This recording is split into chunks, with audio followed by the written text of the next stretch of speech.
buenas noches, sean bienvenidos a esta nueva entrega de su programa Foro 506. Mi nombre es Luis Fernando Sanabria. Esta noche no solamente tenemos un invitado que nos resulta muy importante de traer en la coyuntura que estamos viviendo. Esta noche queremos hacer un alto en el camino y pensar un poco distinto y ofrecerles a ustedes un programa también diferente. Esta noche, en medio de tanta violencia, de tanta discusión, de tanto enfrentamiento entre hermanos que están muy lejos de ser enemigos, que ideológicamente se separan en bandos a partir de una estrategia que podemos sospechar de qué lugares viene, aunque tal vez no podamos afirmarlo.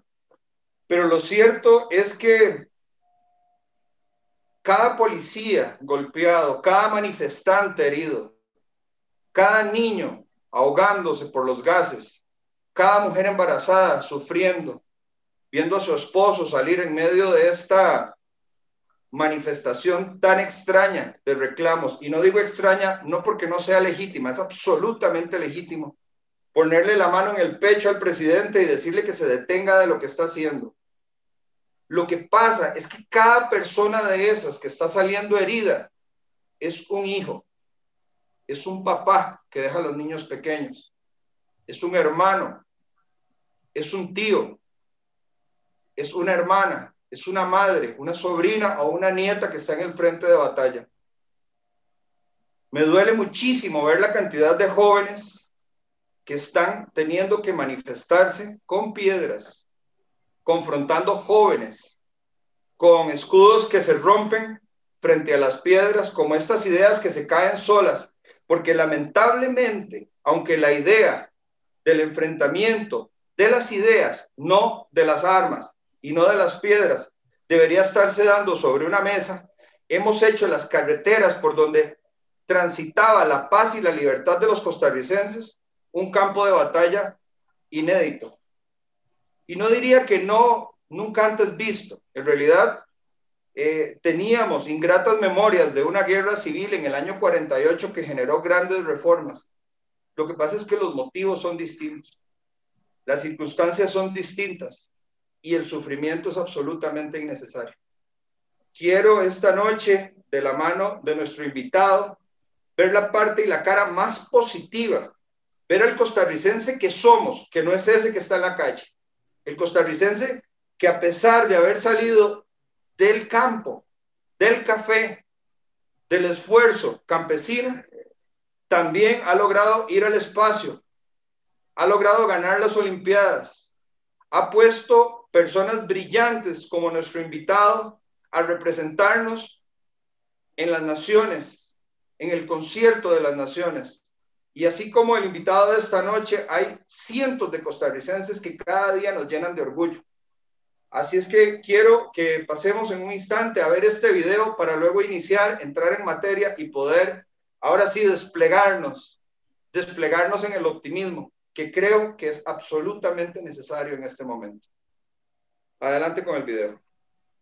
Sé que mi corazón sueña como tú bajo el mismo cielo, porque cuesta tanto soltar el alma y decirte quiero, si no hay diferencia entre tú y yo. Sé que si nos miramos podemos juntos perder el miedo. El sol nos abraza y nos pinta a todos, nadie es primero. Porque tanta lucha, todos caminamos el mismo suelo. Yo no soy diferente, no me mires así porque somos todos la misma gente.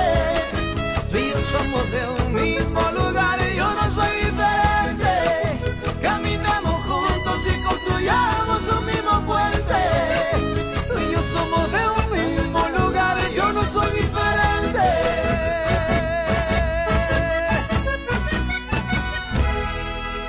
Juan Carlos Hidalgo, ¿qué piensa, qué siente al ver este video? Buenas noches, muchas gracias por la invitación. Pues sí, el otro día estaba viendo una serie danesa que se ha vuelto muy popular, no sé si la han visto en Netflix, se llama Borgen.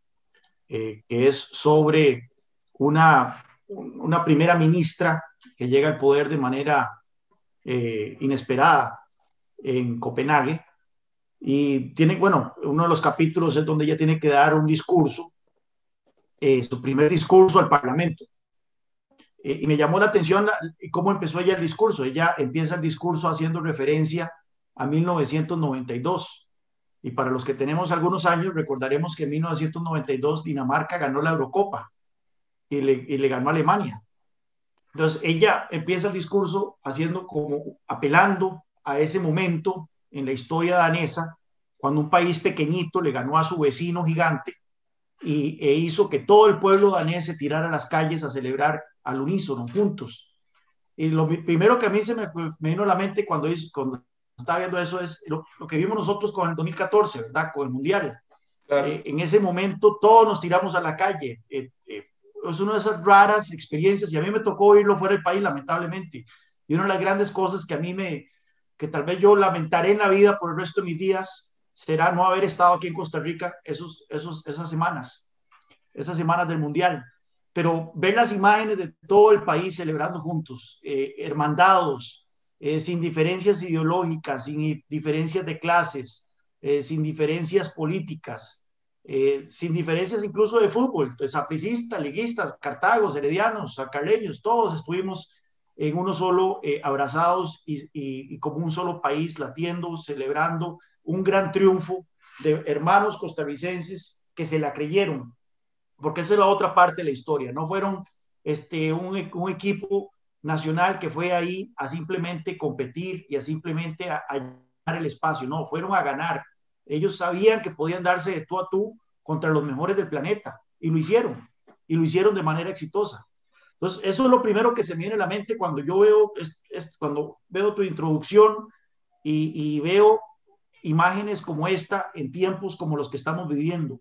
Ver las escenas hoy desde Casa Presidencial y lo que ha venido ocurriendo en las últimas 2 semanas en el país, donde efectivamente hay un enojo enorme a lo largo y ancho del territorio nacional hacia el gobierno. El gobierno no se ayuda para peores. Vean tan solo lo que está pasando, lo que se descubrió este fin de semana, el hecho de que están reevaluando los automóviles para ver cómo le sacan más plata a la gente. Eso, obviamente que eso genera furia, pero tampoco se justifica la violencia, tampoco se justifican los bloqueos de carreteras. El fin nunca justifica los medios. Eso es algo que debemos siempre aprender en toda democracia que se precia de tener un Estado de Derecho. Y es muy triste lo que estamos viviendo, la ausencia absoluta de autoridad por parte del gobierno, por parte del presidente, y también a muchos costarricenses que con razón o sin ella están tomando la ley por sus manos y están tratando de quién sabe cuál es la agenda de ellos, porque no sabemos exactamente qué es lo que pretenden, pero no se justifican los medios que están utilizando. Juan Carlos, desde que Costa Rica se constituye como nación independiente, creo que nacimos, por lo menos yo lo percibo así, no sé si compartís conmigo, con un sello de paz y de libertad que nos distinguía entre las naciones. Una de las cosas que te preguntan a veces las personas de otro país es cómo es un país en ejército, ¿verdad? Y entonces uno no sabe describirlo porque la descripción correcta viene del contraste. Entonces, como no sabemos qué es estar en un país con ejército, es muy difícil poder describir no tenerlo, ¿verdad? Y eso realmente nos hace únicos y nos muestra, digamos, como una expresión a todos en el rostro, sea un puntarenense, un guanacasteco, un cartago, un herediano, un limonense, todos compartimos ese ADN. Lo más triste, digamos, lo que debería de entristecernos, creo que es, y al mismo tiempo envalentonarnos, es saber que, como bien menciona este tema, esta canción, no hay diferencia. O sea, es que realmente la violencia no es otra cosa que la expresión del miedo, pero estamos juntos. Y tenemos personas así como usted, como mi compañero Eduardo, como mi compañero Alberto, que son mentes brillantes y personas buenas, gente correcta. Y así han transitado por este programa más de 20 invitados, personas muy prominentes, brillantes. Todos nos han dejado una semilla que si germina, yo creo que vamos a tener una gran nación en el poco tiempo. Somos la misma gente y lo único que necesitamos es construir el puente, dice la canción, y creo que eso es importante. Eduardo Sayek, economista. Buenas noches, Eduardo. Quisiera también escuchar tus palabras al respecto. Buenas noches, Luis. Muchísimas gracias. No, aquí súper contento. Realmente, como vos lo decías, queremos ser propositivos. Se nos vienen meses complicados que, sabiendo cómo dirigirlos con las personas adecuadas, con los enfoques apropiados, pues vamos a poder salir adelante. Y parte de ese trabajo que hacemos nosotros desde el punto de vista ciudadano, civil, es proponer ideas y sacar este país adelante con la gente que sabe. Entonces, no sé si querés, empezamos de una vez para... Permíteme nada más porque creo que no todo el mundo conoce a Juan Carlos, aunque casi todo el mundo conoce a Juan Carlos. Juan Carlos Hidalgo es experto internacionalista, analista de políticas públicas con más de 12 años de experiencia en Washington, D.C., es analista sobre América Latina en el Cato, bueno, fue más bien analista sobre América Latina en el Cato Institute, columnista de La Nación, comentarista y analista en CNN Internacional, en NTN 24, que es un canal colombiano de Bogotá que se llama Nuestras Noticias 24, Nuestra Telenoticias 24, en France 24 o Quatre Van Quatre. O La Voz de América, graduado en Relaciones Internacionales de la Universidad Nacional y también máster en Comercio y Política Pública de la Universidad de George Mason en Virginia, Estados Unidos. Juan Carlos, ciertamente, creo que vos tenés digo, no sé si te lo han contado, te lo voy a contar yo, que te miro, digamos, como esa figura pública que se desenvuelve muy bien como pez en el agua. Ciertamente yo creo que vos tenés esa capacidad, digamos, de hacer que algunas personas te amen o te admiren y otras personas todo lo contrario, te odien y te repudien. Pero no importa si es en un bando o en el otro, absolutamente nadie podría decir que no sos una persona brillante y una persona realmente... yo creo que sos un muchacho muy joven, si no por lo menos tenés cara de ser una persona muy joven, pero esa juventud en contraste con lo que estamos viviendo aquí con jóvenes muy inútiles, nos demuestra que en el caso tuyo la juventud es un tiempo muy bien aprovechado. Yo creo que esta labor que vos has podido desarrollar a nivel internacional te permite la vez de un globo sonda o de un satélite espía que desde las alturas ve el comportamiento de las políticas públicas en distintos países, en distintas culturas, aunque sea de Latinoamérica, o sé que también haces análisis de Europa y de Asia. Entonces, la perspectiva desde la cual vos podés analizar te permite poder atesorar estas recetas que han sido muy exitosas en unas naciones, pero también aquellas que han sido nefastas y catastróficas en otras y que han destruido profundamente las economías. Nosotros estamos encerrados en Costa Rica en una cápsula en donde solamente los medios nos dicen lo que ellos creen que nosotros tenemos que enterarnos, y entonces se sufre una suerte de que lo que no se publica no existe y no pasó.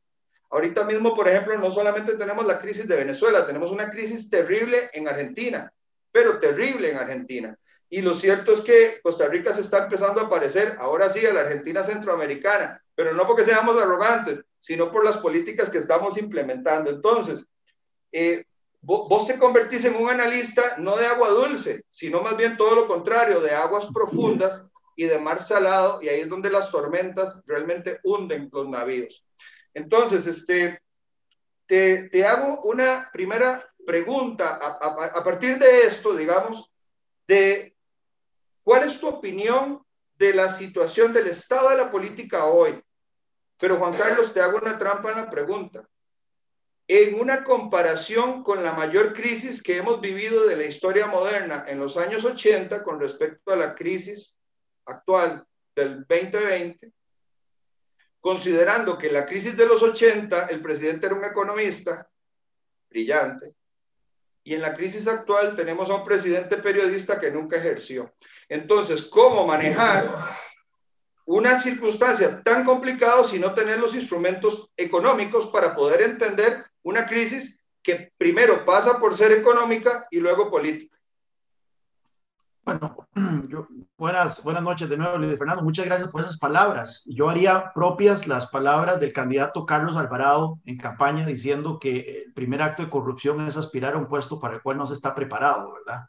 Y qué mala forma lo estamos descubriendo los costarricenses, de que Carlos Alvarado simplemente no estaba a las alturas de las circunstancias. Ya sabíamos hace 2 años, poco más de 2 años, cuando fue la elección, de que Costa Rica estaba entrando en una coyuntura muy difícil. Teníamos en ese entonces ya una de las tasas de desempleo más altas en la historia, una tasa de desempleo que venía promediando 10% por casi una década. Teníamos ya tasas de un nivel de déficit fiscal por ahí el 6% del PIB. Estábamos padeciendo el mayor nivel de violencia ciudadana, violencia e inseguridad ciudadana, desde que hay récords, medido por la tasa de homicidios. Sabíamos también que teníamos otros grandes desafíos en materia de pensiones, en materia de crecimiento económico, en materia de infraestructura. Y aún así, lamentablemente, el país se dejó ir por la finta de que la discusión que definió la última elección no fuese ninguno de esos temas, sino que fue un tema que, si bien yo personalmente estoy a favor, como es el matrimonio igualitario, no era en ese momento el tema que urgía y el tema que debía concentrar las mentes de los votantes costarricenses. Pues lamentablemente ahora nos encontramos con un presidente que, obviamente inexperto, porque no tenía mayor experiencia en política, ¿okay? Un presidente carente de ideas, un presidente carente de autoridad, un presidente carente de norte, y el país está pagando las consecuencias. Y lo más tenebroso de todo esto es el hecho de que aún falta más de año y medio para poder tener la oportunidad de cambiar de rumbo. O sea, ¿dónde vamos a estar como país en 1 año si la situación continúa de esta manera? Y es que por más que uno quiera darle una segunda, tercera, cuarta oportunidad a esta administración, no dejan de sorprendernos de su impericia, no dejan de sorprendernos de su inutilidad, no dejan de sorprendernos de su falta de norte, y no dejan de sorprendernos también de su capacidad de generar animadversión en la sociedad civil, ¿verdad? Con los diferentes medidas que constantemente están tomando, pero también de generar incertidumbre, de generar pesimismo, de generar una pesadumbre generalizada en los sectores productivos, miedo en los sectores productivos de este país. No hay semana que uno abra los periódicos donde no salga una nueva regulación, un nuevo reglamento, una nueva ideota en alguno de las instituciones públicas tendientes a joder la vida del sector empresarial, joder la vida de algún sector productivo. Pues bueno, yo temo por mi país. Lamentablemente estamos en una coyuntura muy complicada. Para ver el lado positivo, tomando en cuenta lo que vos mencionaste al inicio, Costa Rica cuenta con una marca formidable. A mí, que me tocó la suerte de poder viajar por toda América Latina, todos los países de la región, muchas veces, puedo dar fe de que Costa Rica es un país privilegiado, es un país que ha tenido mucha suerte y también ha tenido mucho éxito por decisiones que hemos tomado. Vos mencionabas una, quizás la más importante de nuestra vida republicana: abolir el ejército. Somos un país que no ha tenido que sufrir de golpes de Estado, no ha tenido que sufrir de insurgencias ni de guerrillas. Es un país que no ha tenido que sufrir tampoco de desastres naturales calamitosos, a diferencia de muchos de nuestros vecinos. Es un país que se forjó una democracia que es la más añeja de la región, una estabilidad política que todavía tiene sus réditos, una clase política que, con todos sus defectos, es muchísimo superior, muchísimo mejor que la de la mayoría de los países de América Latina. Es más, si nosotros comparamos nuestra clase política con la de Panamá, eso es uno de los grandes misterios que yo no he podido descifrar. ¿Por qué nosotros tenemos una clase política que en el papel es superior a la de Panamá y aún así Panamá cada vez más nos saca ventaja? Pero en fin, Nosotros hemos hecho muchas cosas bien. Donde uno quiera que viaja alrededor del mundo, uno dice que uno es de Costa Rica y la reacción siempre es positiva. Y eso es una cuestión que nosotros deberíamos saber aprovechar más. Pero lamentablemente, también, precisamente por los éxitos que hemos tenido en el pasado, nos hemos dormido en los laureles, creo yo. Hemos incurrido en la mediocridad, hemos incurrido en el conformismo, y eso nos está pasando la factura hoy en día con estas cosas que vemos. Yo nada más le agregaría en tus palabras que adicionalmente de ese sello, esa marca país que llevamos orgullosamente cuando tenemos la oportunidad de tener que salir al país, sea de viaje, de paseo, de trabajo, realmente es una llave que nos abre muchas puertas, pero también los que vienen usualmente solían irse a su país encantados, con los peluchitos del bosque, y es que nuestras riquezas naturales no le quedaban mal a nadie, era como una aventura de Disney, en donde el cerdito está exactamente en la misma foto del catálogo, se puede ver el pez vela, las ballenas, o sea, tenemos una oferta muy interesante que también nos hacía sentir orgullosos cuando los recibíamos en casa, pero ciertamente esta circunstancia que estamos viviendo nos los va a ahuyentar montones. Adelante, Eduardo. Muchísimas gracias. Juan Carlos, vos hace unos 6 años, por ahí del 2014, escribiste un documento en inglés que tuve la oportunidad de ver y empezar a sacar similitudes con lo que está pasando ahora. Ese documento se llamaba Crecimiento sin reducción de la pobreza, el caso de Costa Rica, donde muy atinadamente vos hablas cómo Costa Rica viene desarrollándose a nivel de lo que es, pues en macroeconomía se usa el PIB para medir el crecimiento económico de un país, que ya se sabe que no es tan vasto el número para decir si el país se está desarrollando o no, y etcétera. Sin embargo, de ahí se extraen varias cosas muy interesantes, y una de ellas que yo quería hablar, que acabas de mencionar, es la parte regulatoria e impositiva. Según este documento, Doing Business, ¿verdad? El promedio de la OCDE rondaba el 40 y tanto %, ¿verdad? En lo que es carga impositiva sobre ingresos en las empresas. Y para ese 2014, cuando vos haces el documento, ya Costa Rica está en un 47.3%.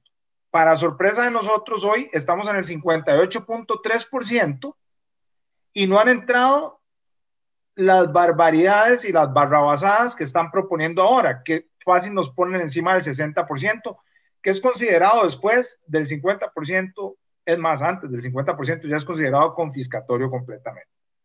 Entonces, nosotros nos hacemos preguntas como estas. ¿Existirán alternativas fuera de esta demagogia, fuera de esta cátedra ideológica donde nos quieren clavar impuestos hasta por respirar? Ahorita nos empiezan a cobrar impuestos por ir al servicio sanitario, posiblemente.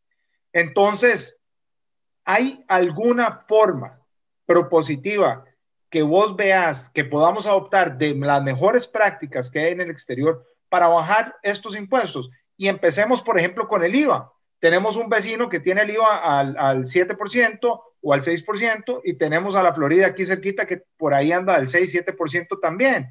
Entonces, podríamos migrar a eso. En renta, ¿será factible usar alguna otra metodología? Entonces, ¿qué es lo que está pasando? ¿Hay formas de canalizarlo diferente a lo que se está haciendo? Sí, pero eso requiere un cambio mental. Y vea el problema de la mentalidad de la clase gobernante, y por clase gobernante no me refiero únicamente a los políticos, también me refiero a muchos comentaristas económicos, muchos académicos, muchos intelectuales, que uno los ve que salen diciendo, bueno, de por sí el IVA en Costa Rica es muy bajo si lo comparamos con el IVA, la tasa del IVA en Sudamérica o en los países de Europa. Nosotros solo pagamos un 13%, cuando en Sudamérica se paga el 16, 20%, desde el 16, 19, 20%, igual en Europa. Esa es la mentalidad que nos rige en este momento. El problema en Costa Rica es que, bueno, primero que todo tenemos un sector público sumamente caro, y sumamente caro, y que se va la plata no en gasto de capital, ¿verdad? No en inversión, que eso por lo menos ahí sí lo veríamos, y ese fue, por ejemplo, uno de los temas en España. España, antes de la crisis del 2008, invirtió muchísimo en infraestructura. Es más, se le fue la mano en la inversión en infraestructura. Está el famoso aeropuerto ¿cómo es que se llama ese aeropuerto que hay por Castilla, Castellón, creo que es, donde no ha recibido, es un aeropuerto internacional que no ha recibido un solo vuelo internacional desde que se inauguró. Pero bueno, eso fue España, pero por lo menos estaban invirtiendo en infraestructura. Aquí en Costa Rica se va en salarios, se va en transferencias a otras instituciones públicas, que adivine dónde se va mayormente esa plata, en salarios. Se va en pensiones con cargo al presupuesto. O sea, no es pensiones de gente que cotizó y está recibiendo el retorno de su pensión, no, es pensiones para las cuales cotizaron muy poco y ahora los contribuyentes pagamos la diferencia. Entonces, todo eso se va a la plata. Entonces, tenemos un sector público sumamente caro y la respuesta de los políticos para enfrentar el pago de ese sector público es más impuestos, más impuestos, más impuestos, más impuestos. Y el problema con eso es que han venido secando como un matapalo, ¿verdad? Han venido secando al árbol, han venido secando la economía. Y uno de los fenómenos que más estamos viendo en esa dirección es el aumento de la informalidad. La informalidad, al principio, en el 2011, estaba en un 33% de la población económicamente activa. Antes de la pandemia, y todos estos son números antes de la pandemia ya andaba en 46%. O sea, ya casi que 1 de cada 2 trabajadores costarricenses está en la informalidad. ¿Por qué? Porque los altos impuestos están sofocando al sector productivo. ¿Y qué es lo que ocurre? Entre más crezca la informalidad y entre más crezca el desempleo, entonces la base impositiva cada vez es menor y eso está generándole menos recursos al gobierno de los esperados. Y la reacción de los políticos, ¿cuál es? Aumentar todavía más los impuestos. Y esa es la dinámica, por ejemplo, en la que ha incurrido la Caja Costarricense de Seguro Social con las contribuciones al Seguro Social, que es totalmente un círculo ruinoso. O sea, es ruinoso. Es un círculo ruinoso. Es un círculo ruinoso. Y ahora con esta pandemia, el temor mío es de que eso más bien se acelere, porque las finanzas de la Caja se han deteriorado, las finanzas del gobierno central se han deteriorado. ¿Y cuál es la reacción entonces de la clase gobernante? Aumentemos las tasas, aceleremos el cobro de aumento, aceleremos el cronograma de aumento de las cargas sociales en el caso de la Caja, y en el caso del gobierno central, por supuesto, ya lo vimos con la fallida propuesta del FMI, aumentemos los impuestos. Eso lo único que va a hacer es contraer más la base impositiva, como dice mi amigo Pablo Heriberto Barca, eso es cazar en el zoológico, cada vez van a quedar menos animales, ¿verdad? ¿Y cómo podemos revertir eso? Pues bueno, primero tomando en cuenta de que si bajamos impuestos, más bien vamos a incentivar la formalidad, más bien vamos a incentivar la recaudación del gobierno central. Yo cito mucho el ejemplo de Irlanda. Vean ustedes este gráfico que siempre lo tengo aquí a mano, que es lo que ocurrió en Irlanda.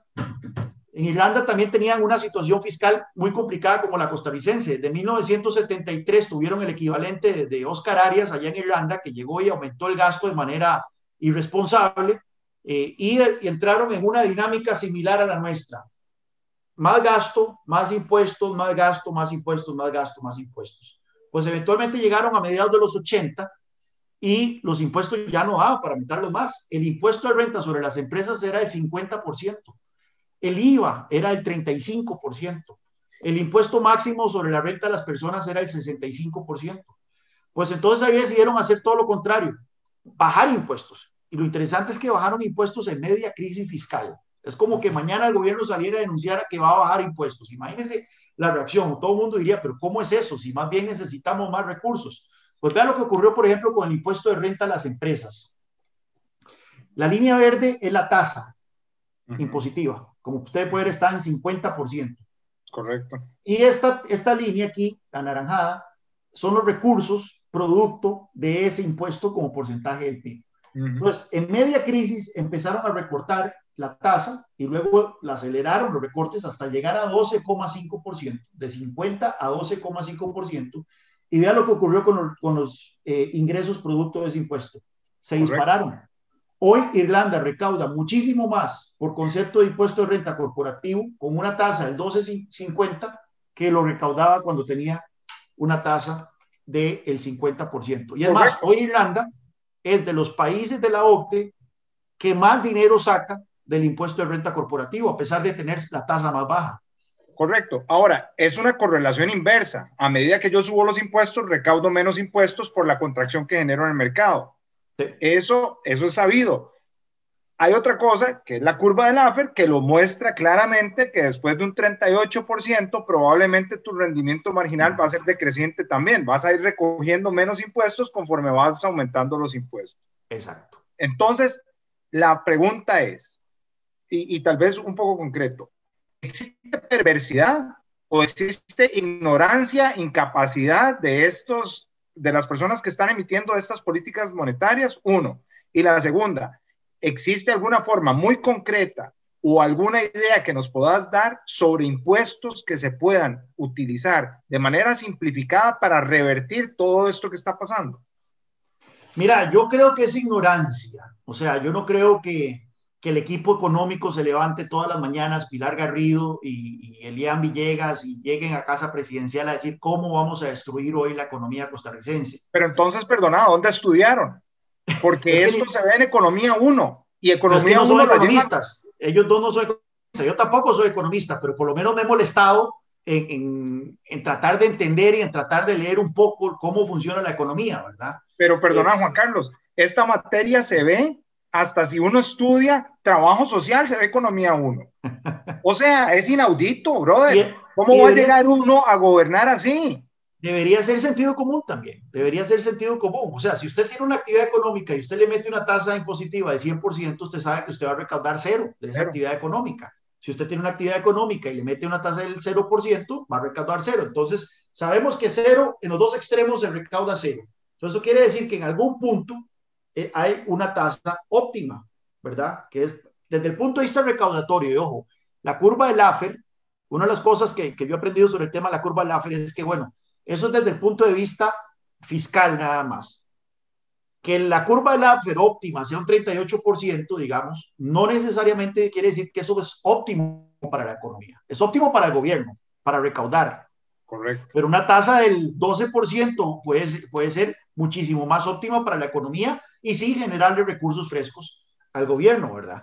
Pero en Costa Rica, vean, en Costa Rica tenemos varios impuestos que destacan por ser particularmente altos.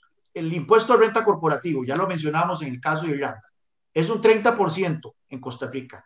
El promedio latinoamericano está en 27%.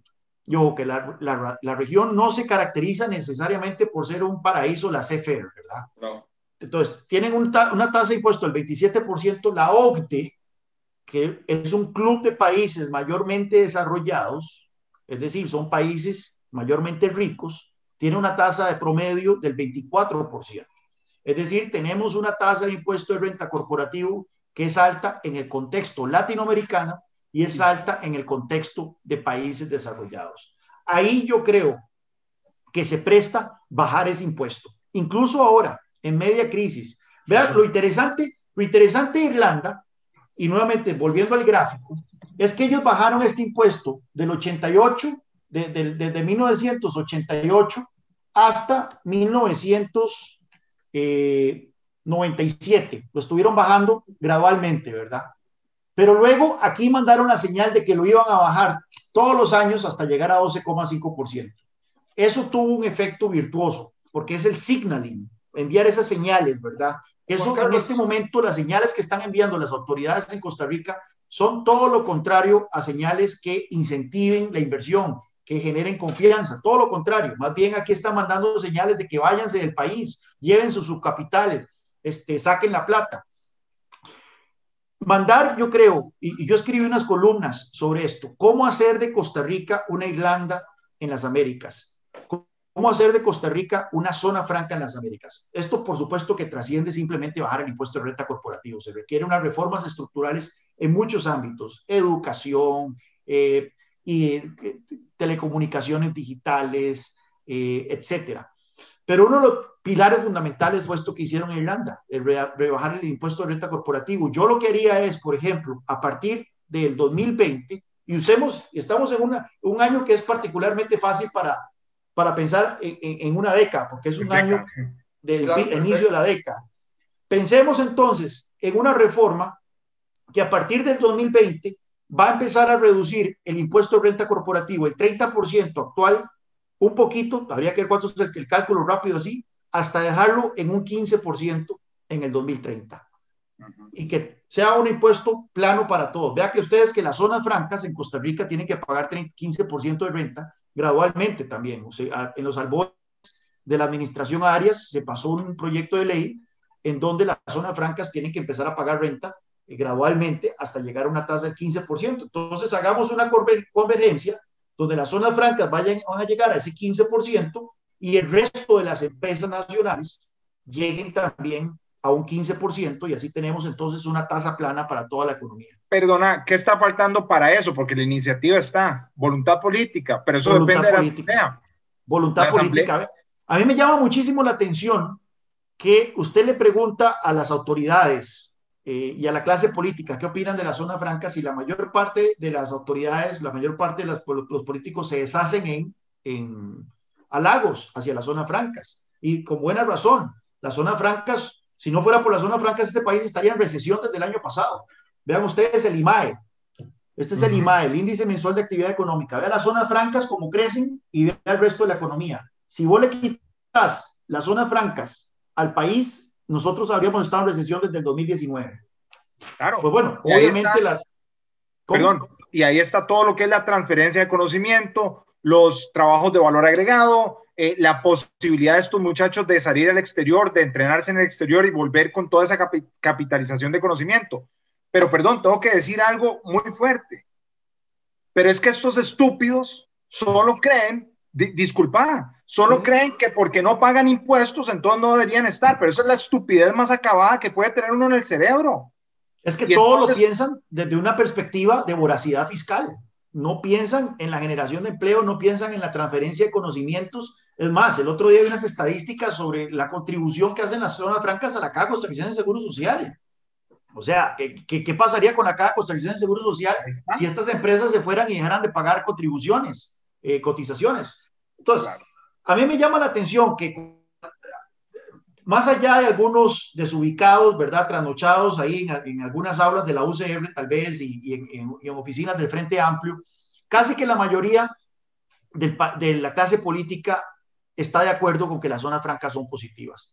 Pero cuando usted les dice, bueno, si son tan buenas las zonas francas, ¿por qué no extendemos sus beneficios al resto de la economía? Ahí te dicen que no, que eso no es viable. Entonces yo no digo, ¿pero por qué no? O sea, si las zonas francas son dinámicas y las zonas francas son responsables por 1 de cada 3 empleos creados en los últimos 5 años formales en el país, a pesar de ser menos del 10% del PIB, ¿qué pasaría con toda Costa Rica si el resto del empresariado nacional tuviese las mismas facilidades tributarias y regulatorias que actualmente tienen las zonas francas? Nos convertiríamos en una pequeña China en Centroamérica porque nos haría tan competitivos los productos que seríamos superavitarios en exportaciones. Bueno, estaríamos volando, seríamos una Irlanda. Claro. Eso fue lo que hizo Irlanda. Irlanda se convirtió en una zona franca en Europa. Bajó el impuesto a las 12.5%, pero no fue la única reforma que hizo. Hizo otras reformas importantes. Aquí en Costa Rica yo publiqué una serie de columnas en La Nación diciendo, mira,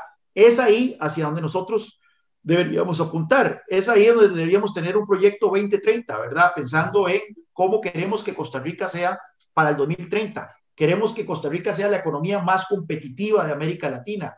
Sabemos que a partir de la competitividad de la economía es que se generan puestos de trabajo. Sabemos que la mejor política social es tener una economía que genera una abundancia de puestos de trabajo.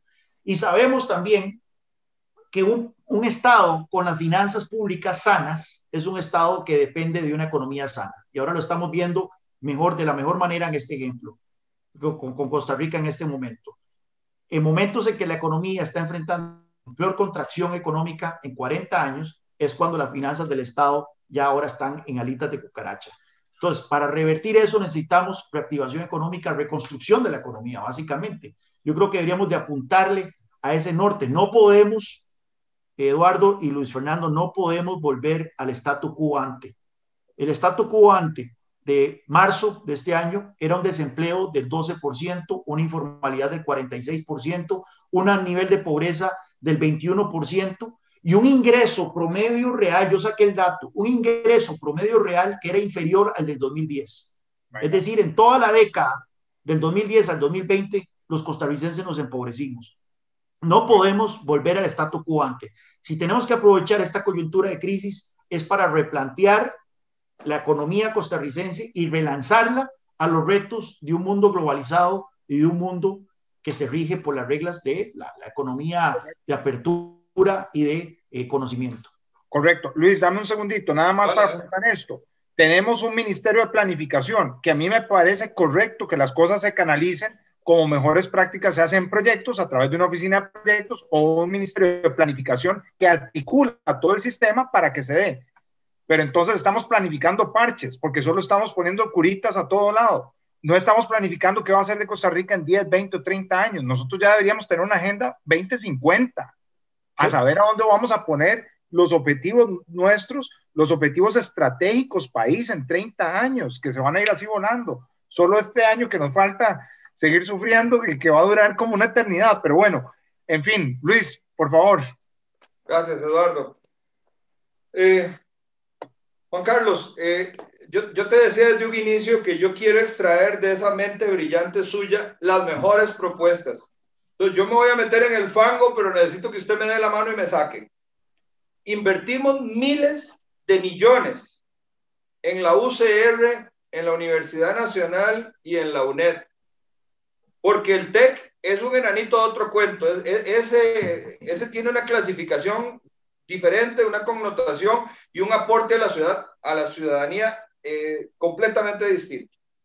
El 25% del presupuesto nacional, o sea, una cuarta parte de esto que inclusive nos está llevando a este nivel de endeudamiento, se gasta en la educación. Evidentemente no todo va a estas 3 universidades, eso también incluye las primarias, las secundarias y los demás sistemas, digamos, a los cuales también el costarricense colabora para mejorar la educación del país. El costarricense sabe de la importancia que tiene la educación del país, pero lo cierto es que, por ejemplo, a pesar de esta cantidad de millones que invertimos al sistema de educación, no tenemos un solo unicornio. La gente yo creo que va a decir, este Luis se volvió loco porque, ¿qué es eso de los unicornios? Bueno, es que se le conoce a nivel internacional el unicornio como aquellas empresas tecnológicas, ¿verdad?, que llegan a valer más de $1,000 millones. Por ejemplo, si mal no me equivoco, en Irlanda alcanzaron a través de esta estrategia que vos decías 40 unicornios. Y ni qué decir Estados Unidos, ¿verdad?, que tenemos empresas que las heredaron 2 muchachitos de 14 años con un móvil y ahorita valen más de $1,000 millones. Entonces, vemos una situación muy triste por el otro lado cuando en 1980 se dio una crisis similar a la de ahora y producimos, digamos, un efecto muy nocivo que se le llamó la generación perdida.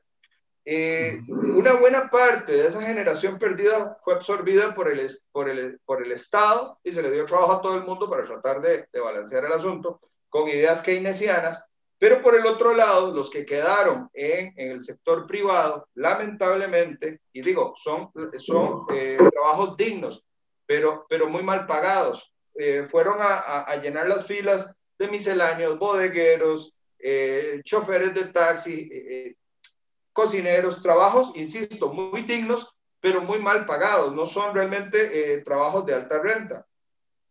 Entonces, ¿cómo lograr, Juan Carlos? Quiero que nos pongamos a soñar en grande y que vos me digas, mira, esto lo hacemos en 5 años, en 4 años, en 2 años, en 10 años, como pusiste esa década de oro, que mira, yo te doy el voto, hacia allá me gustaría. ¿Cómo hacemos de la UCR un MIT? Un MIT es el Instituto Tecnológico de Massachusetts, que es una fábrica mundial de genios. ¿Cómo hacer un Silicon Valley en los Chiles, en Orotina, en Cieneguita de Limón o en Montes de Oro? ¿Cómo hacer una zona franca virtual en Punta Arenas para que no tengan que estar pensando los muchachos puntarenenses que si no atrapan camarones no comen? No, pensar en grande, lo que tienen que atrapar, no sé, son camarones digitales, hacer el jueguito de los pollos, ¿te acordás? Que fue un jueguillo exitosísimo, el de los pollitos y los cerdos, ¿cómo se llamaba? Angry Bird. Ese mismo. ¿Cómo poner a esos muchachos en el tiempo libre de desarrollar este tipo de tecnologías? Repito, ¿cómo hacemos de la UCR un MIT y dejamos de producir tanto socialismo y nos ponemos a producir genios? Sí, bueno, para terminar con las cifras deprimentes, vea lo que dice la OCDE en su último informe que dieron ahora en julio del 2020. Solo el 15% de los graduados en las universidades costarricenses siguen carreras de STEM, y por STEM es ciencias, tecnología, ingeniería y matemática. La misma proporción que en el 2005. Y somos el que menos carreras STEM, el país que menos carreras STEM produce en este club. Oiga usted, la misma proporción de hace 15 años en carreras STEM, cuando hace 15 años la economía era muy distinta. O sea, hemos vivido una revolución en esta última década y media. La OCDE recomienda, dice que ellos sugieren introducir un sistema que implementó Irlanda en el 2018, y esto lo recomienda para el caso de Costa Rica. Dice que introduce incentivos en el financiamiento de las universidades estatales con el fin de vincular los recursos que reciben con las respuestas a las necesidades del mercado laboral.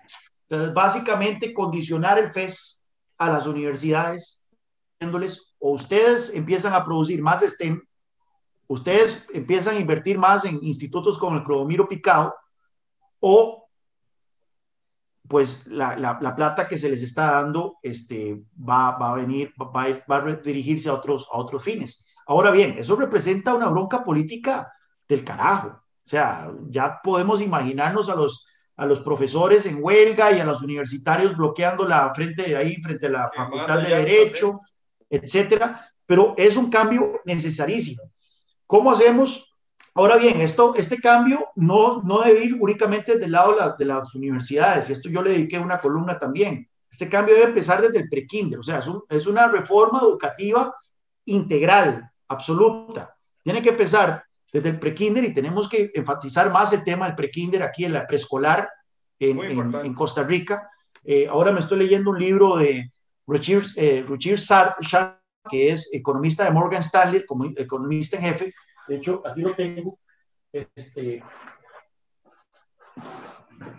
Se llama 10 reglas para las naciones exitosas. Y uno de los temas que enfatiza es el tema demográfico, ¿verdad? El crecimiento económico de una nación depende en 50% en la población, crecimiento demográfico. Entonces, si la población de un país está cayendo o la tasa de natalidad cae, tenemos que ver cómo incorporamos trabajadores a la mano de obra, trabajadores que ya están, y dónde es el pool más grande que podemos entrarle, que son las mujeres. Entonces, la educación preescolar, prematernidad, de todo eso es importantísimo para que las mujeres puedan incorporarse a la fuerza laboral. Pero desde ahí también empieza la educación de los futuros profesionales, de los futuros trabajadores costarricenses. Entonces, el otro día yo hablé con una especialista sobre el tema y me dijo: mira, se debe inculcar a nivel de preescolar y de educación primaria habilidades blandas. El tema de la puntualidad, del trabajo en equipo, la responsabilidad, etcétera. Ese tipo de cosas tienen que irse inculcando desde pequeños. La enseñanza del inglés, por supuesto, desde primera edad. Luego, a nivel de secundaria, tenemos que incentivar más. Bueno, a nivel de primaria también la ciencia y la tecnología deberían de tener una predominancia mayor en el currículum escolar. Mira, Juan Carlos, perdona que te interrumpa. Por ejemplo, yo digo, un muchachito de primer grado de escuela puede entender economía del hogar. Él puede entender lo que es una mesada y cuánto es el consumo y cuánto es el ahorro. Sí. Él puede entender. El otro día estaba viendo que se les está enseñando, y esto es una iniciativa del diputado José María Villalta, que comparto eso, que se les va a enseñar ajedrez. Pues bueno, el ajedrez brinda muchísimas cualidades analíticas y demás, pero si los niños pueden aprender ajedrez y todo, ¿por qué no se les puede enseñar también finanzas desde pequeños? Pues si está demostrado que ellos entre los 0 y los 7 años es la mayor cantidad de idiomas que pueden aprender simultáneamente, pues imagínate lo que es enseñarle, mientras suman y restas, hacer un presupuesto y entender que es un déficit y que es un superávit. porque esos son los que crecen y son los que tienen después el dominio sobre las finanzas públicas y nos tienen empobrecidos a todos. Porque o son los que votan por la gente que nos tienen empobrecidos. Correcto. Pero entonces, para seguir con el tema educativo, a nivel de secundaria necesitamos entonces más educación técnica, más educación vocacional, y por supuesto que a nivel universitario el énfasis predominante tiene que ser las carreras STEM. ¿Cómo hacemos eso? Pues bueno, eso es una lucha política que habrá que dar con las universidades. Yo lo que he averiguado a partir de conversaciones es que efectivamente existe muchísima resistencia por parte de las autoridades universitarias, que mayormente están compuestas por ciencias sociales, para que se destinen recursos del FES a carreras de STEM. Y eso para mí es inaceptable. O sea, eso es plata que no es de las universidades, eso es plata de los contribuyentes costarricenses. Y nosotros tenemos todo el deber y el derecho de exigir de que esa plata se invierta, no para ir a formar revoltosos, ¿verdad?, que andan bloqueando carreteras, o como estos del Instituto de Ciencias Sociales, que sacaron aquella investigación que decía que las cervecerías eran evasores de impuestos, y resultó ser todo un fiasco de investigación. Bueno, ahí se nos está yendo la plata de nosotros como contribuyentes, en lugar de estar gastando más en investigaciones como el Clodomiro Picado u otros institutos dentro de las universidades estatales que sí dan la talla a nivel de ciencia, tecnología y ingenierías. Entonces, eso es lo que hay que hacer, pero también no solo a nivel educativo, para hacer esos, ¿cómo hacemos esos Silicon Valley en los Chiles, en Punta Arenas? El otro día, por supuesto, por ejemplo, estuve en Punta Arenas, precisamente me invitaron para ir a ver ciertos temas de los problemas que está enfrentando esa ciudad, la ciudad puerto, ¿verdad? Bueno, y el tema de la conectividad. De hecho, ellos han tenido en su momento ofertas de empresas que están dispuestas a contratar mano de obra local para que trabajen, empresas como Amazon. Pero el tema de la conectividad de Internet es uno de los grandes retos. Y ahí tenemos casi que 200.000 millones de colones en Fonatel, ociosos, líquidos, que están precisamente consignados para ser gastados, para ser invertidos en cerrar la brecha digital. Necesitamos invertir esa plata, que no se toque, porque ahí andan también queriendo gastarla en otras cosas, que no se toque y que se destine a su origen para el que fue creado, que es crear esa infraestructura digital a lo largo y ancho del país, de tal forma que los jóvenes y los niños en las zonas rurales tengan las mismas oportunidades que tienen aquí en las personas en el área metropolitana y en las personas de altos ingresos. Yo soy de San Carlos. Para mí eso es un tema que me llega mucho a mi corazón, puesto que soy de la zona rural, y me llama muchísimo la atención y me da pesadumbre la noticia que salió en La Nación hace unos meses diciendo que 900.000 estudiantes en sector, en la educación pública, están recibiendo lecciones vía WhatsApp y vía fotocopias. Eso es inaceptable, y eso, vos mencionabas, Luis Fernando, el tema de la generación perdida, la crisis de los 80, estamos ya gestando una nueva generación perdida en materia de conectividad. Ahora bien, por dicha, yo creo que las nuevas tecnologías nos dan las herramientas para poder corregir esa brecha. En periodos cortos poder acelerar el proceso, claro, y recuperar los tiempos. Recuperar los tiempos, pero para eso tenemos que hacer intervenciones decididas, intervenciones quirúrgicas e invertir dinero importante. Y es por eso que también el tema de las finanzas estatales siempre sale a colación como uno de los grandes lastres que tenemos para lograr muchas de estas metas. Mira, eso nos deja la puerta abierta para introducir el otro tema, que es el del desempleo. Vos apuntabas muy certeramente que estamos por encima del 50% de la informalidad. El otro día yo hice unos cálculos que entre lo que es el sector productivo a nivel de población total y la gente que verdaderamente está trabajando tiempo completo es un 25%. O sea, un 25% de la población es la que sale a trabajar para sostener el 75% o al 100% en realidad, porque se mantienen ellos y a sus familias. Entonces es alarmante las cifras de desempleo, y una de estas, o ligada con esto, es la informalidad. Entonces, siguiendo lo que estábamos hablando, nos sobran los socialistas, nos sobran de las personas que están cerradas en una ideología, pero nos faltan técnicos, informáticos, gente trilingüe, etcétera. Y aquí vamos a traer a colación ahora, que se nos está quedando por fuera, el INA, por ejemplo. O, por ejemplo, las huelgas ilógicas que se hicieron en contra de la educación dual. Y yo digo, pero esta gente que tiene en la cabeza, si lo que les están proponiendo es algo para que usted salga con trabajo de una vez desde que sale del colegio, y empiezan a adoctrinarlos y a meterles ideologías de que lo que quieren es el sector privado, que es tan malévolo, es explotarlos a los niños, que pobrecitos, y ahí usted tiene a los delincuentes de 20 y 22 años sin hacer nada, acudiendo a la violencia porque no hay trabajo. Y Eduardo, el otro día vi unas declaraciones, pero espeluznantes, no me acuerdo exactamente quién fue lo que lo dijo, pero ella era una mujer diciendo, no podemos permitir que el sector, que no podemos permitir que la educación costarricense está al servicio de la economía, del sector productivo. Pues es que precisamente para eso, de eso consiste la educación, para que uno adquiera las habilidades para poder ser del servicio a la sociedad, pero ser del servicio productivo. Bueno, para que uno pueda generar el servicio propio, para poder crecer como ser humano con dignidad. Bueno. Exactamente. Entonces, tenemos una mentalidad, y nuevamente, para volver a la primera pregunta que me hiciste, ¿qué cambio necesitamos? Es un cambio de mentalidad. Sí. Lamentablemente en Costa Rica tenemos un sector nada despreciable de la población que está altamente ideologizado, que es retrógrado, que es oscurantista en su visión del mundo. ¿Cómo se van a oponer a la educación dual, por ejemplo? Por Dios, eso ¿bajo qué mente? Y todo era porque los estudiantes supuestamente iban a ser explotados por los malévolos empresarios, ¿verdad?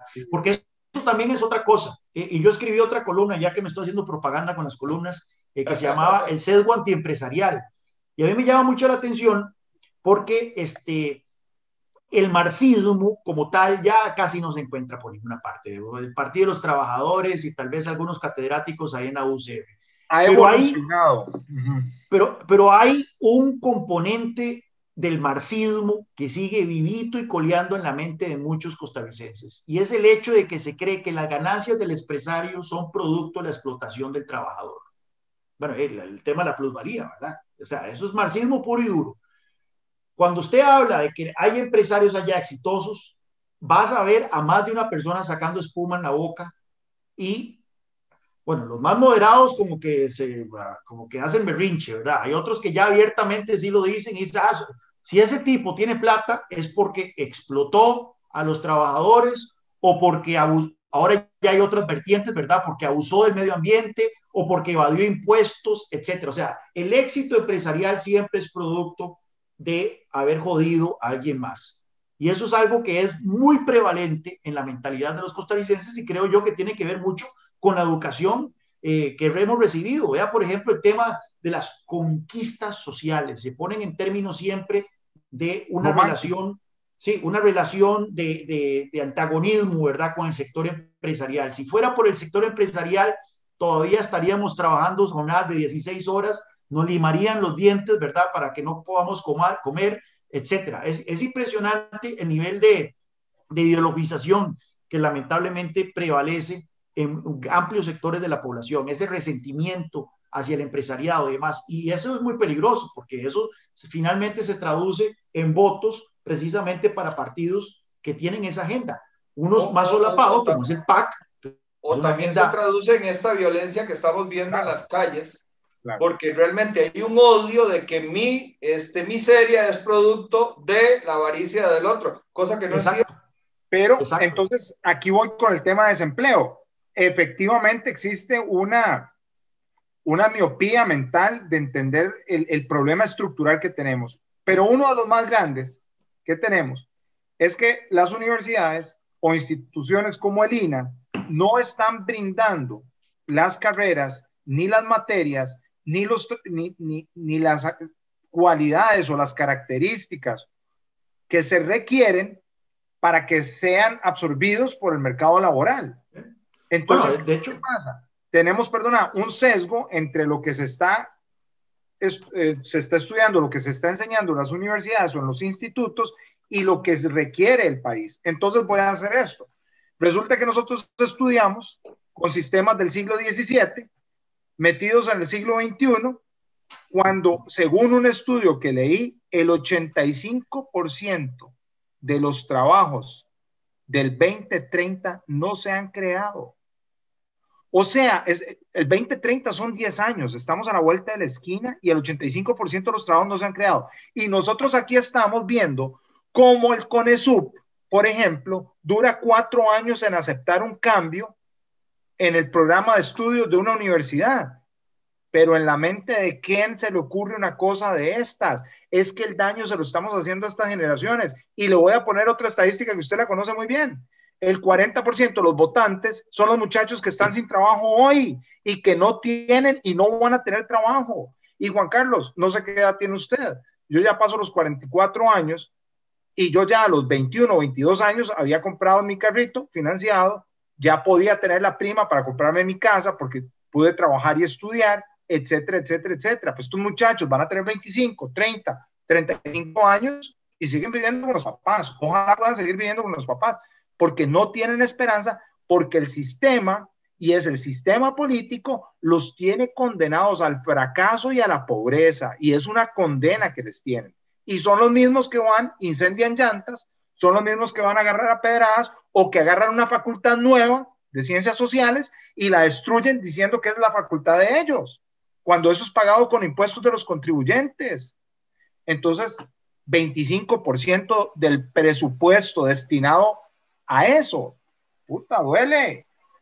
Sí, sí, mira, yo sinceramente yo lo que haría es utilizar más el presupuesto educativo a preescolar, como lo mencioné anteriormente, invertir más en preescolar, y que tema universitario, hay varias cosas que hay que poner sobre el tapete. Primero que todo, que empiecen a cobrar una matrícula más alta a la gente que pueda pagar, porque dejémonos de varas. Y está comprobado por múltiples estudios, la gente que va a las universidades es mayormente gente de clase media alta y alta. Entonces, y te voy a decir por qué. Perdona que te interrumpa, Juan Carlos, te digo por qué. Porque la gente que no tiene posibilidades tiene que trabajar durante el día para pagar los estudios privados en la noche. Sí. Y la educación universal, entonces van los hijos de ricos a ella. Entonces, ¿qué es lo que ocurre? Es muy fácil. Si yo soy un padre de familia, yo envío a mis hijos a un colegio privado cuando están en la adolescencia, una escuela y la infancia, ¿verdad? La escuela y colegio privado, ahí sí me sacan la mugre, ¿verdad? Me matrícula y de todo, pero luego los mando a universidades estatales y van a entrar a las universidades estatales porque las escuelas privadas tienen las mejores notas de admisión. Exactamente. Y ahí la educación es totalmente subsidiada por el resto de los contribuyentes. Entonces, esa dinámica es una dinámica que ocurre y está ampliamente comprobada. La gente que va a las universidades es gente mayormente, ahora bien, eso no quiere decir que hay gente que vaya a las universidades y que no puede pagar su matrícula.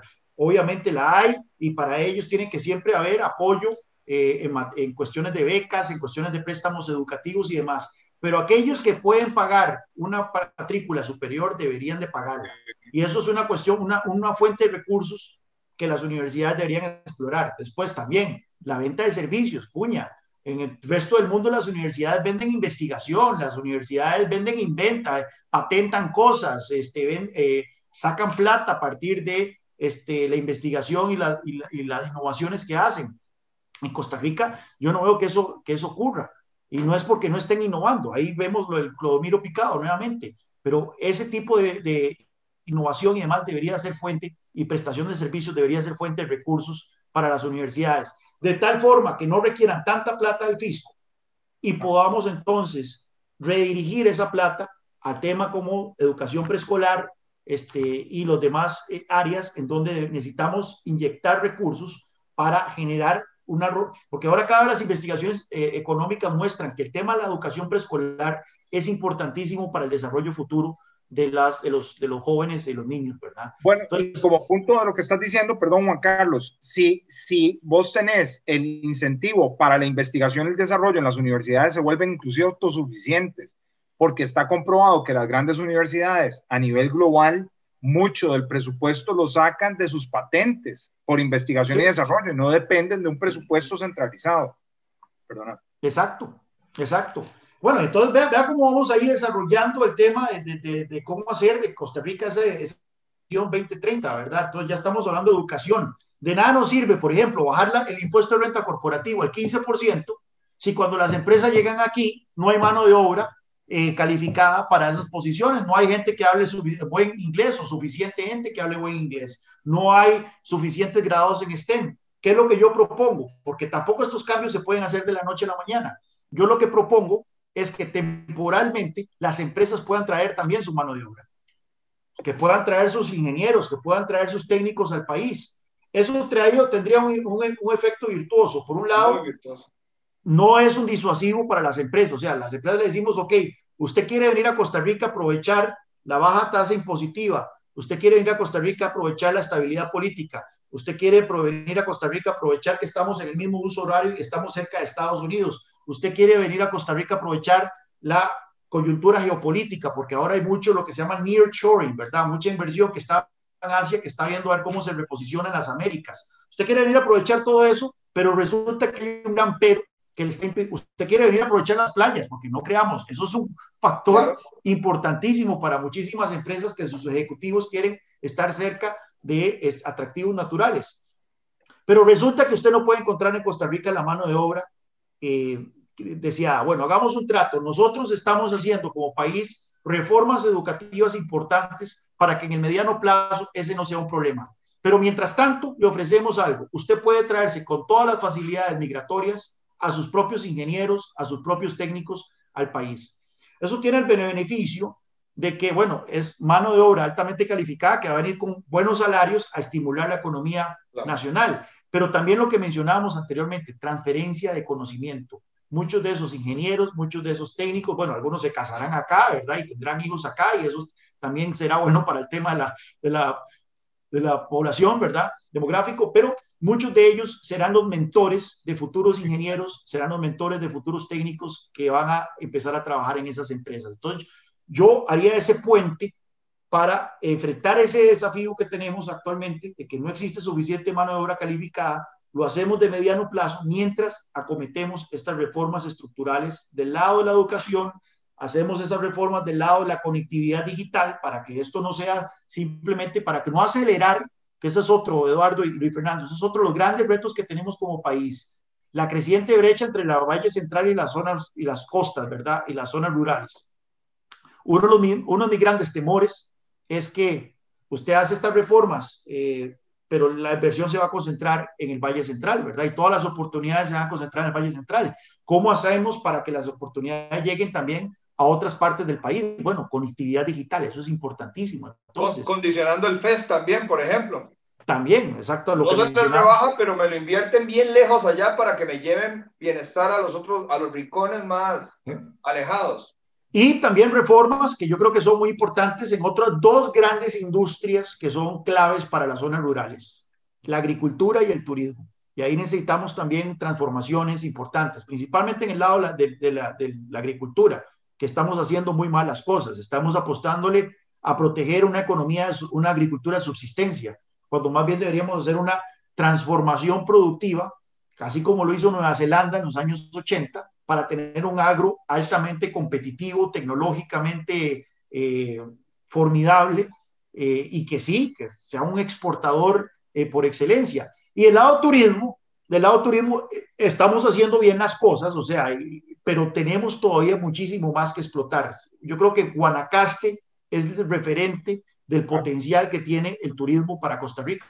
Guanacaste bajó su tasa de pobreza del 36% al 19% en cuestión de 6 años. Es más, la tasa de pobreza en Guanacaste antes de la pandemia ya estaba por debajo del promedio nacional. Y eso fue turismo. Entonces, Carlos, y hay una zona que o sea, que no le podemos quitar el ojo.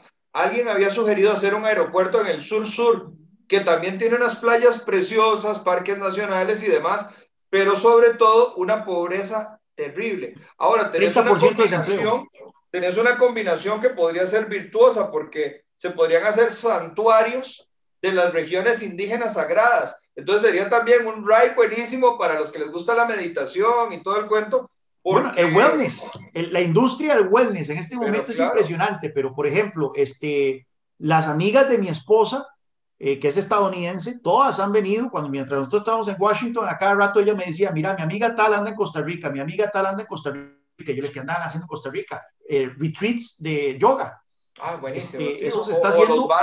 los barros estos volcánicos de... Se está haciendo, toda la industria, el wellness, se está haciendo algo importantísimo. El tema del turismo médico es algo que no hemos sabido aprovechar tampoco, pero con los altísimos costos de la salud en Estados Unidos, es algo que nosotros deberíamos de estar sacando muchísimo más provecho. Turismo rural, esa es otra cuestión. Vean ustedes, en Nueva Zelanda, una cuarta parte de los ingresos de los agricultores en Nueva Zelanda viene del turismo. Y eso es algo que apenas estamos empezando a descubrir antes de esta pandemia. Muchos turistas venían y les gustaba que lo llevaran a una finca, que lo llevaran a ordeñar vacas, que lo llevaran a recoger café, etcétera. Hay muchísimas cosas que se pueden hacer en turismo, pero así como las prioridades políticas en el siglo XIX estaban dirigidas a la exportación de café, entonces la infraestructura se ponía en servicio, la exportación de café, los servicios, etcétera. Yo creo que en el 2030, en esta visión 2030, el turismo debe ser política de Estado, y eso significa que la inversión en infraestructura, que la inversión en seguridad, que la inversión en educación y demás tiene que estar también al servicio del turismo, puesto que ese es uno de nuestros trapitos de dominguear. Juan Carlos, hay un reto muy complejo y es el siguiente. Esto que vos decías como un beneficio, que es una estabilidad política, lamentablemente ya se perdió.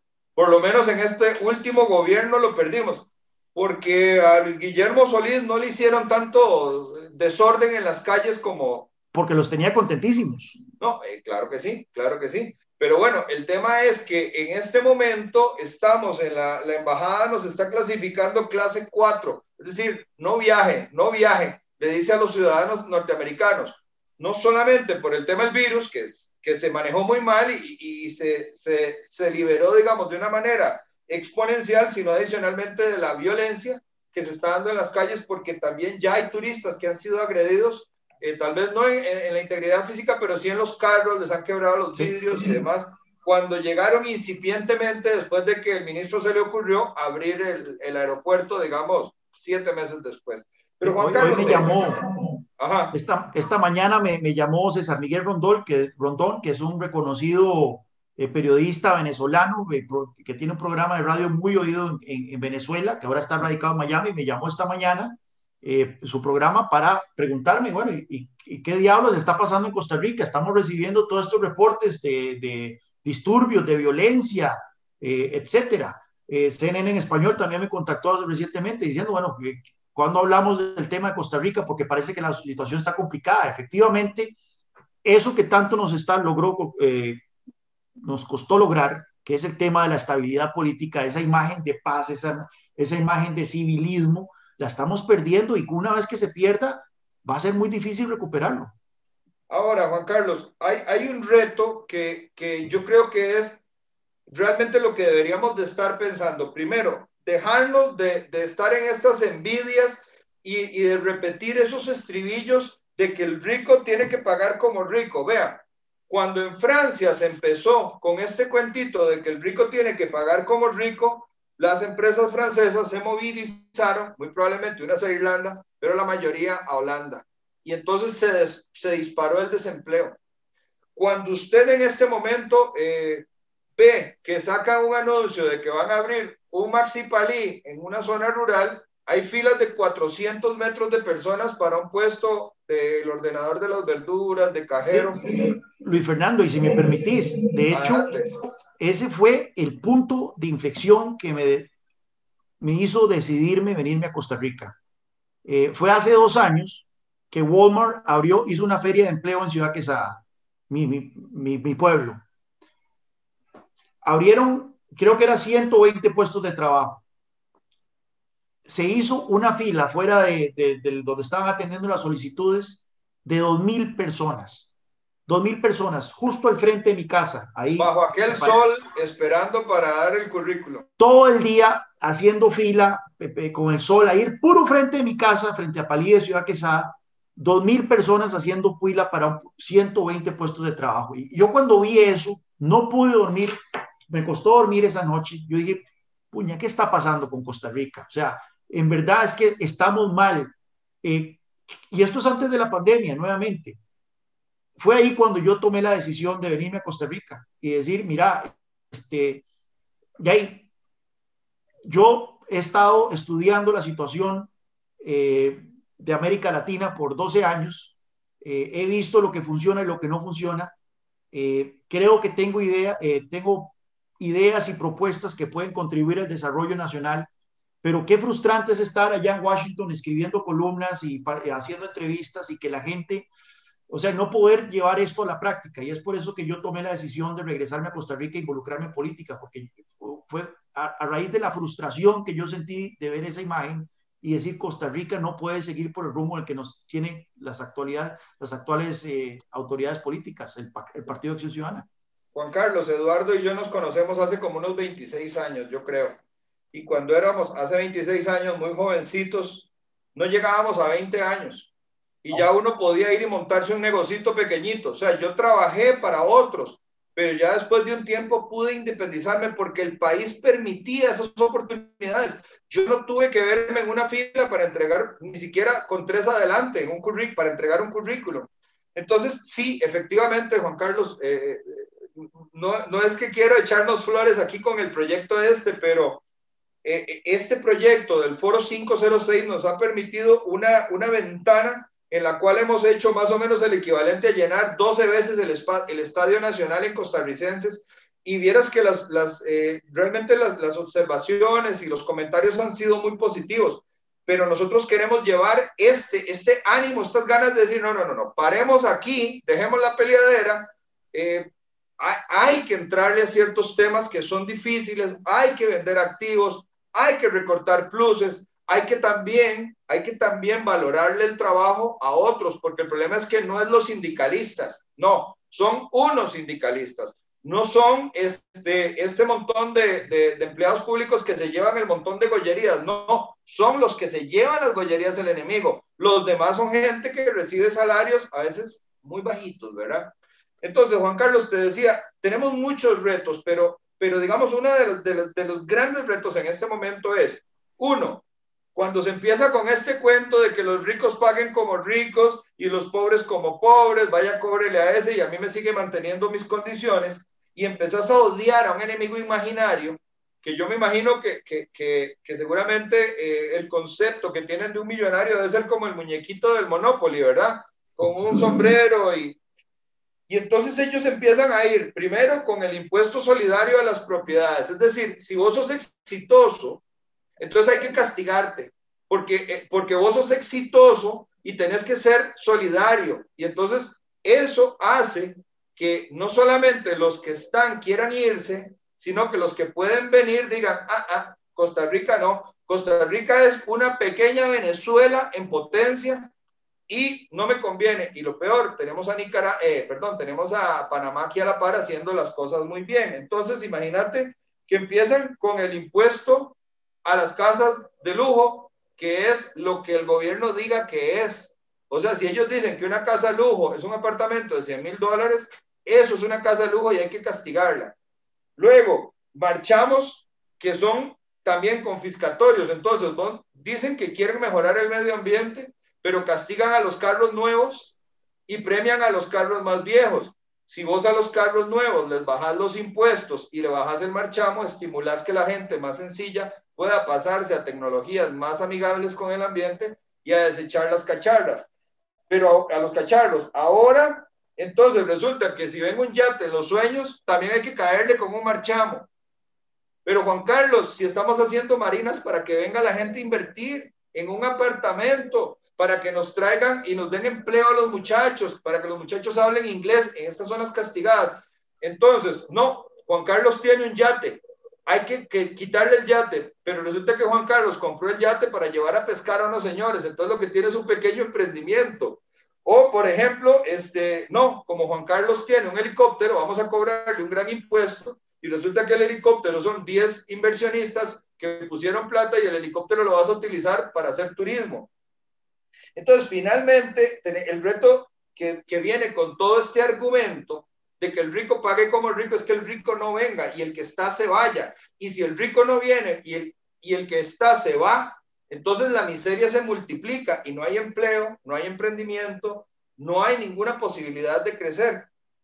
¿Cómo podemos, Juan Carlos, hacer que la inversión venga, cómo podemos darle las buenas señales al inversionista y cómo de alguna manera podemos ir haciendo como el evangelista, ¿verdad? Una labor para quitarle estas ideas a la gente, porque tener una casa, inclusive, aunque suene muy raro, tener un yate no es de millonarios porque puede ser un negocio. Yo tengo un amigo que tiene 2 yates, pero trabaja noche y día llevando a la gente a pescar. Él mismo los maneja y lleva sol y todo, ahí se va con los gringos y con una botella de whisky, bueno, cuando se podía. Entonces, no necesariamente ciertos signos representan una riqueza que hay que castigar, más bien hay que estimular para que más gente venga. Mira, Luis Fernando, yo creo que para volver con el tema del debate político en Costa Rica en este momento, hay un sector de la población que está altamente ideologizado. Y vos lo describiste, es un sector de la población que detesta al rico o la percepción de riqueza, detesta al empresario. Perdón, pero le encanta ir a Miami y ahí sí lo admira. Ah, no, sí, por supuesto. Y vos ves las cuentas de Instagram y todos les encanta andar viajando y demás. Pero es una cuestión que es muy... Perdona, nada más quiero agregarte algo. Cuando vas, digamos, a Orlando, se llena de gente en los outlets porque son como unas pequeñas zonas francas, digamos, son como unos espacios. ¿Por qué no hacer, una vez más, un espacio de estos en Punta Arenas? Para que la gente pueda irse a comprar un perfume barato y no se va el fin de semana a Punta Arenas, pasa Semana Santa, se compra el licor de la Navidad. Es que es pecado hablar de ciertas cosas. Sí, entonces decía que hay un sector de la población que ya está con una mentalidad de resentimiento social, porque eso es resentimiento social. ¿Se puede corregir eso? Yo no creo que se pueda corregir eso, o no se puede corregir eso en el corto plazo. ¿Qué podemos hacer en tanto?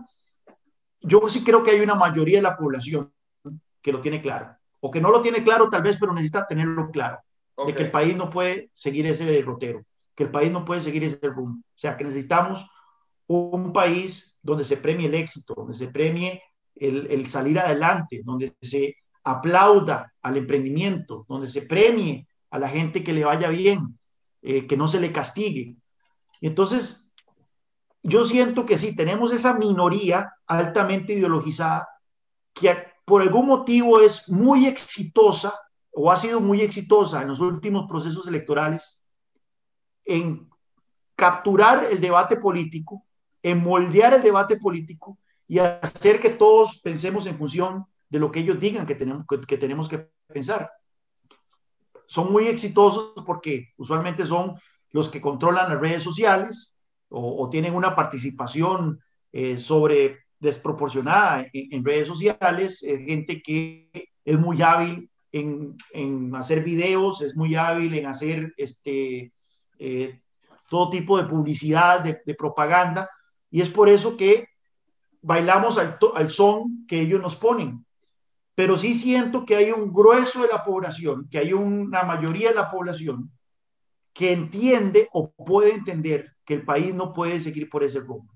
Y nosotros tenemos que hablarles a ellos. No perdamos el tiempo tratando de explicarle a estos revoltosos que cierran ahí la Facultad de Derecho de la UCR, explicarles los beneficios de premiar el éxito, los beneficios de tener un empresariado que esté saludable, que esté en crecimiento, que sea exitoso, etcétera. Creo yo que tenemos que enfocarnos en el grueso de la población que está sufriendo las consecuencias de ese resentimiento social, está sufriendo las consecuencias de esas políticas basadas en el odio, basadas en la envidia, basadas en la ignorancia, el analfabetismo económico.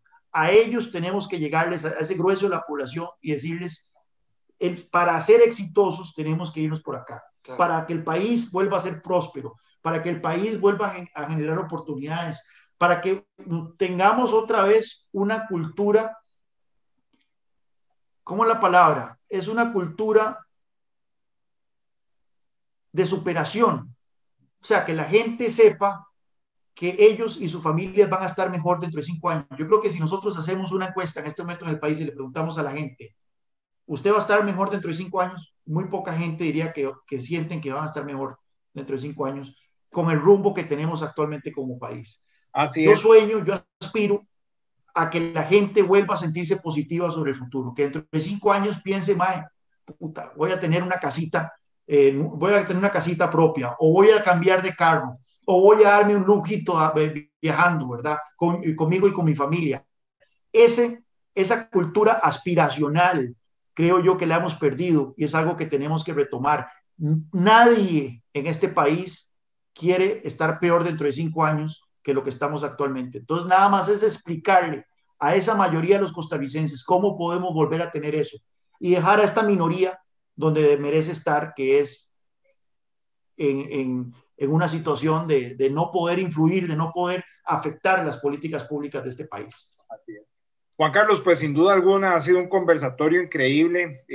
Realmente, pues las ideas, las soluciones están sobre la mesa. Hay una vía, hay que devolverle la dignidad al costarricense.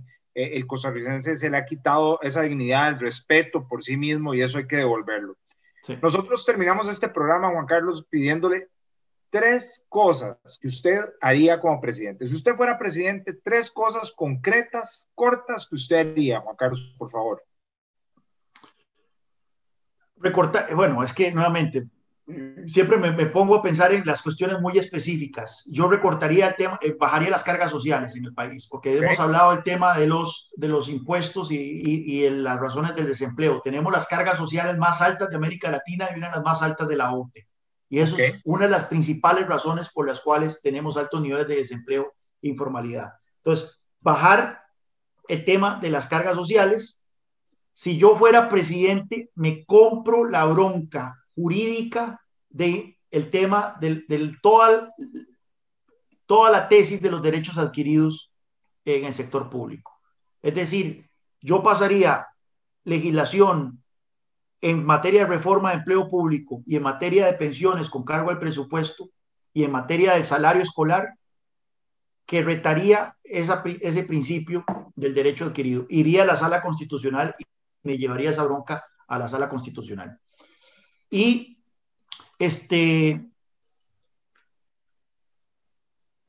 daría la lucha para eliminar, para mí, una de las políticas más odiosas que existe en Costa Rica, que es el tema del arroz. Eliminar el proteccionismo y la fijación de precio del arroz. Esa es la política más grosera, más asquerosa que hay en Costa Rica.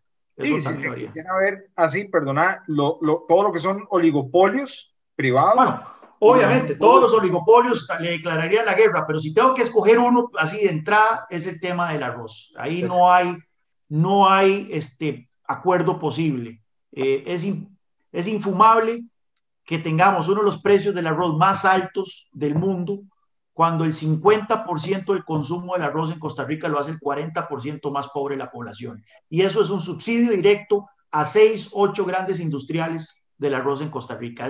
O sea, si nosotros tuviésemos a economistas de Harvard, de MIT y de Caltech reunidos pensando en cómo diseñar una política regresiva, difícilmente saldrían con una política tan regresiva como la política del arroz en Costa Rica. Bueno, muchísimas gracias, Juan Carlos. Luis Fernando, ¿vos querías hacer el cierre? Te doy paso. Yo, Juan Carlos, quedé con la mitad de mis temas por fuera. Yo quisiera de antemano comprometerte, siempre en esta misma línea propositiva.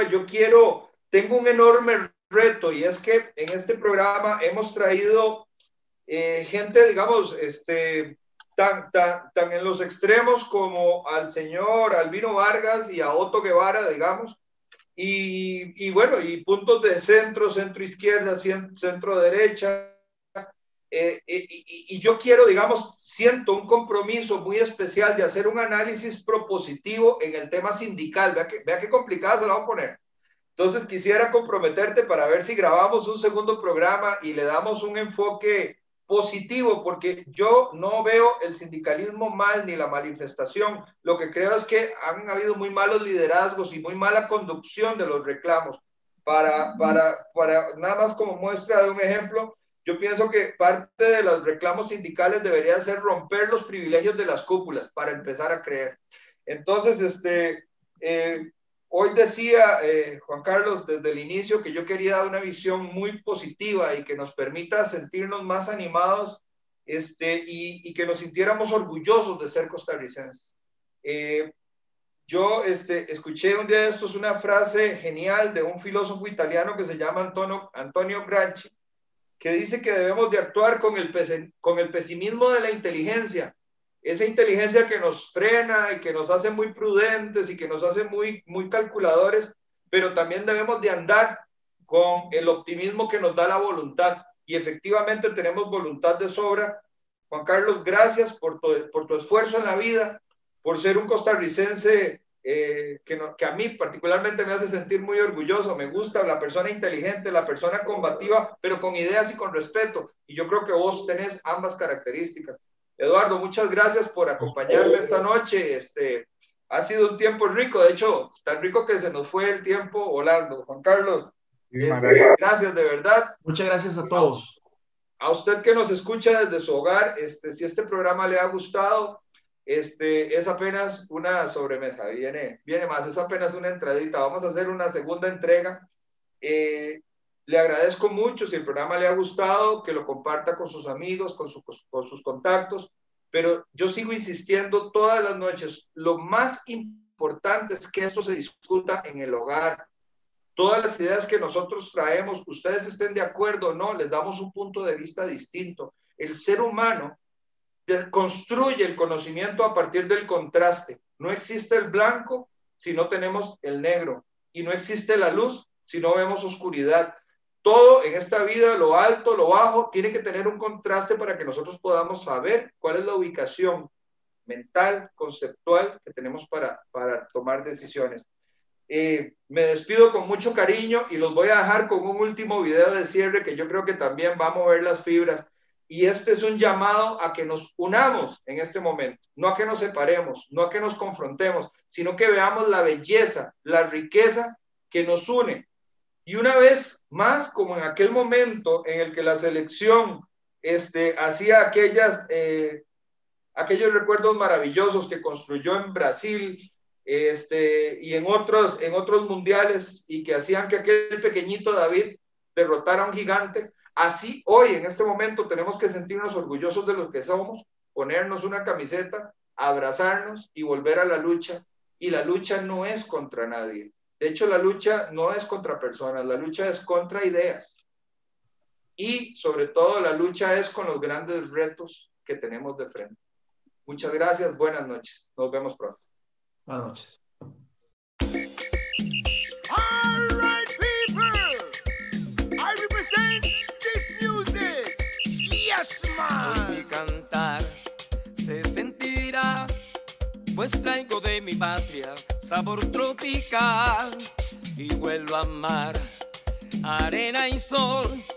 Vengo de Costa Rica, zona del calor. El ritmo está sonando ya, la conga y la marimba empiezan a sonar. Va al compás de esta ciudad que ya comienza a hoy sentir y compartir. Representó a los que llevan la música por dentro, sea salsa, rumba, mambo o flamenco. Lo que importa es el sabor y el movimiento. Representó a una raza de colores diferentes que se funden para hacerse transparentes. Y yo soy el vivo ejemplo de mi gente. Mi sangre ya caliente está, moviendo por mis venas, nunca parará. Y el corazón ardiente está, vibrando de emoción y listo para amar. Representó a los que llevan la música por dentro, sea salsa, rumba, mambo o flamenco. Lo que importa es el sabor y el movimiento. Representó sentimiento a los miles de hermanos que están a mi lado buscando un abrazo. Los que en este momento añoran su patria por estar muy lejos. Representó sentimiento, los que luchan buscando vivir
quieren un día tener a su lado el amor. Vamos, Michael, arrancó. ¡Golazo!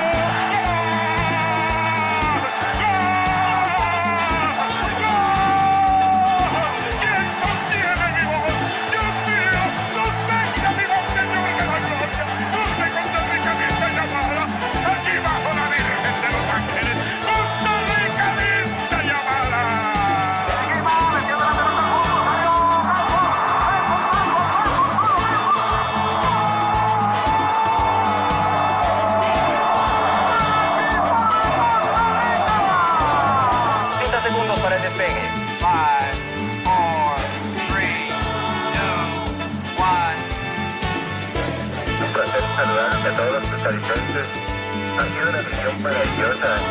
Estamos llevando la camiseta de la selección que la llevo puesta con mucho orgullo. ¡Tiro Boca! ¡No!